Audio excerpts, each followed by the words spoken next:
नमस्कार। आज मैं बात करूंगी पित्त प्रकृति के लोगों के बारे में। पिछली वीडियो में मैंने बताया था वात और कफ प्रकृति के लोग कैसे होते हैं। पित्त मतलब जैसे बाहर अग्नि होती है, आग, वैसे हमारे शरीर में जब अग्नि महाभूत की प्रधानता होती है तो जो प्रकृति बनती है वो पित्त प्रकृति बनती है। अब इनके गुण कैसे होते हैं, इनके लक्षण कैसे होते हैं। इस तरीके के लोग जैसे वात प्रकृति के होते हैं वैसे ही देखने में थोड़े से कृश यानी दुबले पतले ही होते हैं। इनका रंग थोड़ा गोरा होता है, ठीक है।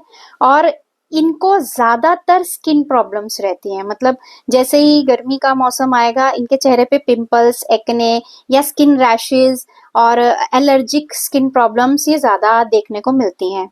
इनके हेयर्स, बाल थोड़े से पतले होते हैं बट जल उम्र से पहले सफेद होने शुरू हो जाते हैं पित्त की प्रधानता के कारण।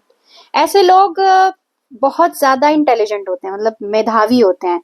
इनको कहीं पे भी कुछ भी याद करने को दिया जाए तो इनकी ग्रास्पिंग पावर भी अच्छी होती है और रिटेंशन पावर भी अच्छी होती है, मतलब काफी समय तक किसी चीज को याद रख सकते हैं। किसी सेमिनार या किसी वर्कशॉप में जाएं या कि कहीं पे कुछ बोलना हो तो अच्छे से अपनी चीज रिप्रेजेंट करते हैं। They are intelligent. दूसरी चीज, ऐसे लोगों को गुस्सा बहुत आता है। They are very like angry. बहुत कुछ भी बात हो जाए तो उनका गुस्सा जो है नाक पे होता है, कह सकते हो आप, और लंबे समय तक चलता है। वात प्रकृति के लोगों को भी जल्दी गुस्सा आता है लेकिन उनका गुस्सा आया और गया, ऐसे। और इनका गुस्सा क्या है, आया और लंबे समय तक रहेगा। ये मतलब कंट्रोल नहीं कर पाते अपने गुस्से को। और अगर इनके सपनों की बात करें तो सपनों में भी इनको आग दिखती है, जैसे कुछ जल रहा है, कहीं पे कुछ ओले गिर रहे हैं या कहीं पे कुछ मीटियोरॉइड्स गिर रहे हैं, जैसे कि आकाश में कुछ हवा हवा में आकाश में कुछ आग के गोले बरस रहे हैं। इस टाइप के सपने ऐसे लोग ज्यादा देखते हैं। और एक हमारे आचार्य शारंगधर हैं, उन्होंने इसके गुणों का वर्णन किया है कि अकाले पलिते व्याप्ते धीमान स्वेदी च रोषणा। मतलब अकाले पलिते, जैसे मैंने आपको बता दिया, इनके बाल जल्दी सफेद होते हैं, धीमान बुद्धिमान होते हैं, स्वेदी इनको पसीना बहुत आता है, चारोषणा गुस्से में रहते हैं, है ना। और स्वप्नेषु ज्योतिषाम दृष्टा, सपनों में इनको ज्योति दिखती है, जैसे मैंने बता दिया। और पित्त प्रकृति को नरा, ये पित्त प्रकृति के लोगों के लक्षण हैं।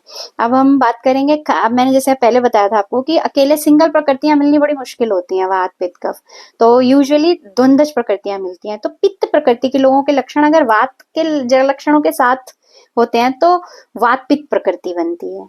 अगर पित्त के लक्षण कफ के साथ होते हैं किसी पर्सन में तो पित्त कफ प्रकृति बनती है ना, जैसे वात कफ प्रकृति बनती है। तो और अगर पित्त कफ प्रकृति में पित्त के लक्षण ज्यादा है तो पित्त प्रधान पित्त कफ प्रकृति, और कफ के लक्षण ज्यादा है तो कफ प्रधान कफ पित्त प्रकृति। इसी तरह वात पित्त प्रकृति में अगर पित्त के लक्षण ज्यादा है तो पित्त प्रधान पित्त कफ पित्त वात प्रकृति, और अगर वात के लक्षण ज्यादा है तो वात प्रधान वात पित्त प्रकृति, है ना।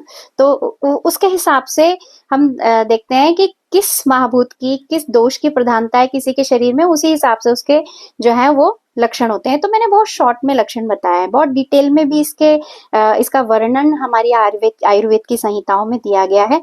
और अगर आप अपनी प्रकृति जानना चाहते हैं सच में, और अगर आपको लगता है कि आपको अपनी प्रकृति जाननी चाहिए, तो आप मुझे कमेंट में लिख सकते हैं, मुझसे सवाल पूछ सकते हैं। मेरे पास उसका प्रोफॉर्मा भी है, क्वेश्चनियर भी है, मैं आपको उसके जवाब दूंगी। आने वाली वीडियोस में हम इसके बारे में और चर्चा करेंगे। आज के लिए बस इतना ही। धन्यवाद, नमस्कार।